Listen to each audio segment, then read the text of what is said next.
ዛሬ የማሳያችሁ ጋቢው ከነበረው ጠረንና መዓዛ የተነሳ ጠንቋይ ቤት ወይም ውቃቢ ቤት የነበረ ሰው የፈጸመው ወንጀል ይሆናል የሚል የአብዛኞቻችን ጥርጣሬ ስለነበረ ጠንቋይ ቤቶች ትኩረት አድርገን ጥናት እያካሄድን ነው። በአቃቂና በአካባቢው ባሉት 7 የከተማ ቀበሌዎችና 5 የገጠር ቀበሌዎች በድምሩ በ12 ቀበሌዎች ውስጥ ግምቱ ቁጥሩ ከ100 በላይ የሆነ ጠንቋይ ቤት እንዳለ ጥናታችን እያሳየ ነው። ራቅ ያሉትን ትተን ከተማ ውስጥ ቀበሌ 01፣ 02፣ 03፣ 04፣ 05፣ 06፣ 07 በሚባሉት አንዱ በድሮ 27 ውስጥ ነው የሚገኘው 03 የሚባለው፣ ሌሎቹ በ26 ነው የሚገኙት። በእነዚህ በ7 ቀበሌዎች ብቻ ወደ 86 የጠንቋይ ቤት እንዳለ ለይተናል። ከዛ የተረፉት የጠንቋይና ውቃቢ ቤቶች ግን ራቅ ያሉ ስለሆኑ መጀመሪያ እነዚህ ላይ ትኩረት አድርገን በእነዚህ ላይ ውጤት ካጣን ወደዛ እናመራለን በሚል ወደኋላ ይዘናቸዋል። ከነዚህ ከ86 87 የሚሆኑ ጠንቋይ ቤቶች ውስጥ ጠንቋይ ቤት ስል ውቃቢ ቤትን ይጨምራል። ይህ እኮ በጣም ብዙ ሰው የሚገባባቸው ብዙ ሰው የሚከተላቸው ባለ ውቃቢዎች ወይም ጠንቋዮች እነማን ናቸው ብለን ለይተን ከነሱ ውስጥ 50 አውጥተናል።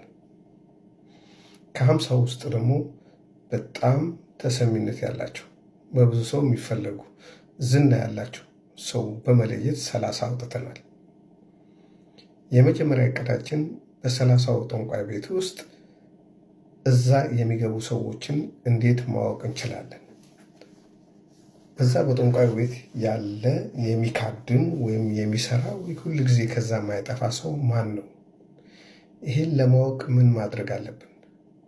ራሳቸውን ጠንቋዮችን ማናገር እንችላለን ወይስ ከኛ ውስጥ ሰዎች የማይታወቁ ሰዎች እየመለመልን እዛ ጠንቋይ ቤት ሁኔታዎችን እንዲከታተሉ መላክ አለብን በሚለው ተወያየን። ለዚህ መጠቀም የነበረብን አካባቢው ላይ የሌሉ ፖሊሶች መፈለግ ነበረብን። የኦሮምኛ ቋንቋ የሚናገሩ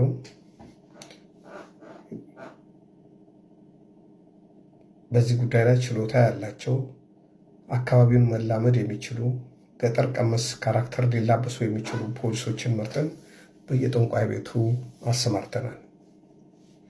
ሁለት ፖሊሶች ጠንቋይ ቤቶቹ ቀናት አላቸው።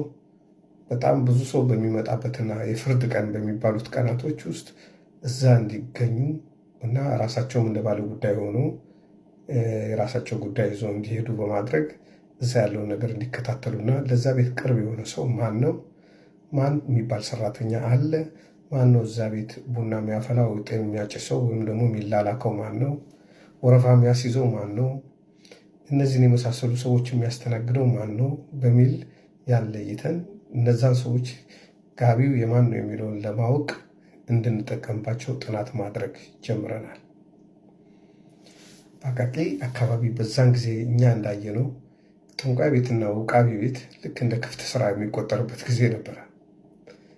በዛ ያቺ ነገር ከመፈጠሯ በፊት ከሌላ ቦታ የመጣን ሰዎች ለምሳሌ እንደኔ ያለንና አንዳንድ ወደዛ ትኩረት ያላደረጉ የፖሊስ አባሎች እንኳን አቃቂ ውስጥ ጥንቆላ አለ ቢባልም ያን ያህል የሰፋ ነው ብሎ አያምኑም ነበር።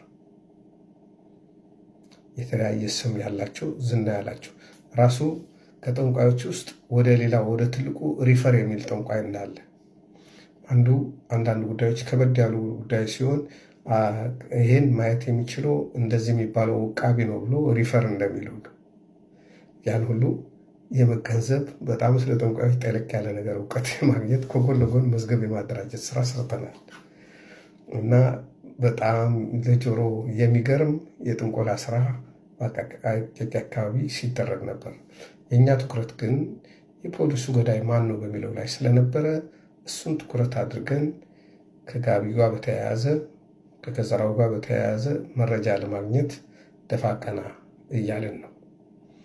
ከዘራውን ሻጭ የነበሩ ሰዎችን በአጠቃላይ ከዘራውን በማሳየት ሲጠየቁ ይህን ከዘራ እኔ ሸጬ አላውቅም፣ እንደዚህ አይነት ከዘራ የሚሰራ ሰው ከዚህ ከአቃቂ ውጭ በዱከም መንገድ እንደዚህ የሚባል ቦታ ነው ያለው አሉ። ሰውየው አይነ ስውር ነው ተባለ። እሱ ጋር ሄዳችሁ እሱን ጠይቁት ተባለ።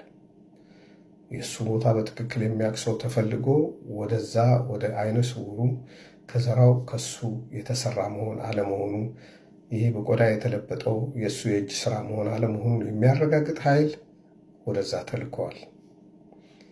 የጥንቆላው አካባቢ ያየነው በጣም ሰፋ ያለ ነገር ስለነበረ ምርመራችንን ሰብሰብ አድርገን የትኛው ጠንቋይ ቤት ይሆን የገባው የሚለውን ለማወቅ በጣም አዳጋች ሆኖብናል። ምርመራው እንደቀጠለ ነው። ቀደም ሲል እንሄድባቸው ከነበሩት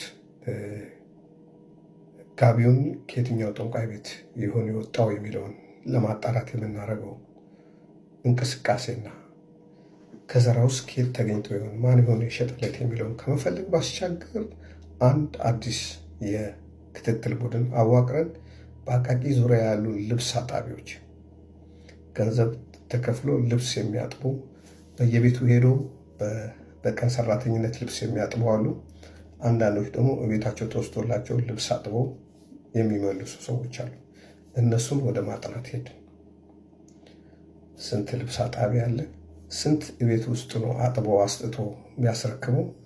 ምን ያህሉ ደግሞ ሰራተኞች ሄደው ሴቶች በብዛት እህቶቻችን ሄዶ ግቢ ውስጥ ሄዶ ልብሱ እያዩ ልብስ አጥበው በቀን የሚከፈላቸውን ተዋውለው የሚያጥቡ አሉ።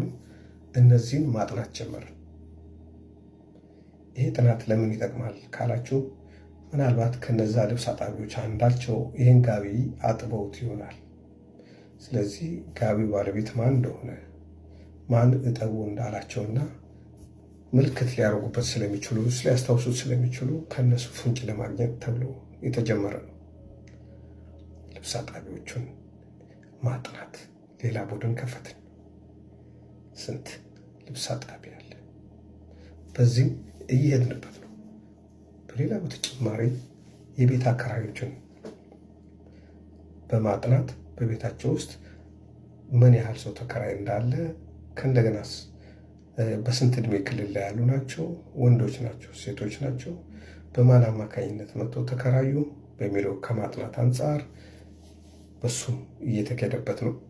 እንደገና ቤት የማከራየት ድለላ የሚሰሩ ሰዎች እንትና ቤት የገባው ሰራተኛ በማን አማካኝነት ነው የገባው፣ እንዴት አወቀው የሚል ጥናቶች እየተካሄዱ ነው። ለቀን ስራና ለተለያየ ነገር ከሌላ ቦታ የመጡ ስራ የሚፈልጉ ሰዎች የሚሰባሰቡባቸው ቦታዎች ላይም ክትትል እየተደረገ ነው። የፖሊሱ ገዳይ ማወቅ ለእኛ አንድን ወንጀለኛ ለሕግ ማቅረብ ብቻ ሳይሆን የፖሊስን ስምና ዝና ከሚያጎድፈውና ሁልጊዜ ፖሊሶች አንገታቸውን ደፍተው ከሚሄዱበት የመሸማቀቅ ለማውጣት ጥረት እያደረገን ነው። አንዳንድ ፖሊሶች በግል እየመጡ ፖሊስ ሆኖ ለመስራት በጣም አሳፋሪ እንደሆነባቸው እንዴት ራሳችንን ወንጀል የፈጸመብን ሳንይዝ ሌላውን ልናድን እንችላለን በሚል በቁጭት ያናግሩኝ ነበር። ሆኖም ማድረግ ያለብንን ሁሉ እንደምናደርግ አንድ ቀን እንደሚሳካልን ግን እነግራቸው ነበር። ሆኖም ጥረቱ እንደቀጠለ ነው። የፖሊሱን ገዳይ ለመያዝ ብዙ መንገድ እየሄድን ነው። አብሮት የነበረው ፖሊስ በጊዜ ቀጠሮ በአዲስ አበባ ፖሊስ ታስሮ ይገኛል። አንዳንድ ነገሮችን ልንጠይቀው ስንፈልግ እዛ ሄደን በወንጀል ምርመራ አውጥተን እንጠይቀዋለን። ከጊዜ ብዛት የሚያስታውሳቸው ነገሮች ካሉ፣ ትዝ የሚለው ነገር ካለ በማለት በተደጋጋሚ እንጠይቀዋለን። ወደ ባክግራውንዱ ወደ ቤተሰቦቹ አካባቢ በመሄድ ለሱ ቅርብ በሆኑ ሰዎች አማካኝነት የእሱ የተፈጥሮ ባህሪ ያለው ከዚህ በፊት መሳሪያ ኖሮት አያውቅ እንደሆነ እነዚህ ነገሮችም የማጥናት ስራ ተጠንቶ የተገኘ ነገር የለም። እንደውም አብዛኛው ሰው ስለዚህ ፖሊስ መልካምነትና ስነ ስርዓት ያለው መሆኑን ሰው አክባሪና ለስራው ታማኝ እንደሆነ የሚመሰክሩ ሰዎች ይበዙ ነበር። ስለዚህ የፖሊሱን መታሰር እና በእስር መቆየት ምን ያህል ጠቀሜታ አለው በሚል ስንገመግም በአብዛኛው ኢሞሽናል የሆነ ሰው ስለነበረ ወንድሙ ሲሞት ወንድሙ ሲገደል የሆነ ነገር ማድረግ ነበረበት፣ ቢያንስ በዚህ እንኳን እንዲጠየቅ ይገባል የሚሉ ነበሩ። በሌሎቻችን ደግሞ የነበረው ይህ ሰው ቢወጣ እኛንም ሊያግዘን ይችላል፣ በእልክ ስራውን ከኛ ጋር በደንብ በመስራት ለውጥ ሊያመጣ ይችላል የሚል ነበር። ግን ለአዲስ አበባ ፖሊስ በወቅቱ ለነበሩት ኃላፊ ይህን ሀሳብ ሳቀርብላቸው ግን አይ ለመልቀቅ ጊዜው አይደለም የሚል፣ ገዳዩ እስካልተያዘ ድረስ አይለቀቅም የሚል መልስ ሰጥተውናል። ይሄ የተፈጸመው ወንጀል ሁሉ ነገሩ የተቆላለፈ ስለሆነ ምርመራውን ፈር ለማስያዝ አድካሚና አሳልቺ ሆኖብናል። የፖሊሱን ገዳይ ለመያዝ እንቅልፍ እረፍት አተን ቀንና ሌሊት እየሰራን ነው። በዚህ ስራ ላይ ያልተሳተፈ መለዮ ለባሽ የሚባል የአቃቂ ልጅ የለም። ሁሉም በትርፍ ጊዜው እንደዚህ ስራ ሰውቶ እየሰራ ነው። ዋቹ ከሌሎች የስራ ባልደረቦች ጋር የነበረው ግንኙነት ጠበቅ ያለና ተወዳጅነት የነበረው ስለነበረ ሁሉም የራሴ ጉዳይ ነው ብሎ እየተከታተለ ነው። የፖሊሱ ገዳይ እንይዘው ይሆን? በሚቀጥለው ክፍል ጠብቁ። አመሰግናለሁ።